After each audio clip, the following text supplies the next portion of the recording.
वॾे वज़ीर मुराद अली शाह समूरनि इस्पतालुनि खे मुकमल सहूलियतूं फराहम करण जी हिदायत करे छॾी। मुराद अली शाह चयो आहे त कराची में एसओपीज़ जी भञकड़ी थी रही आहे, इंतज़ामिया एसओपीज़ ते सख़्ती सां अमल कराए। वॾे वज़ीर मुराद अली शाह जी सदारत हेठि क़ोरोना टास्क फोर्स जो इजलास थियो आहे, जंहिंमें सूबाई वज़ीरनि डॉक्टर अज़रा पेचो, सैयद नासिर हुसैन शाह, सईद गनी, मुर्तज़ा वहाब ऐं ॿियनि शिरकत कई। इजलास में वॾे वज़ीर खे आगाही ॾिनी वई त अॼु खां ख़ानगी इस्पतालुनि खे कोरोना वैक्सीन फराहम कई वेंदी, जेका मुफ़्त में लॻाई वेंदी। होटल्स में क्वारंटाइन सहूलियतुनि खे बहाल कयो पियो वञे। ब्रीफिंग में चयो वियो त कोरोना केसिस कराची में वधी रहिया आहिनि। कराची में केसनि जी शरह 5% खां वधी 14.23% ऐं हैदराबाद में 18.1% खां घटि थी 11.92% थी विया आहिनि।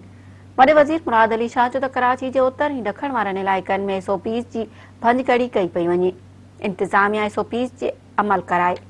मुराद अली शाह चयो त जिन इस्पतालुनि में सहूलियतूं घटि आहिनि उन खे फौरी पूरो कयो वञे।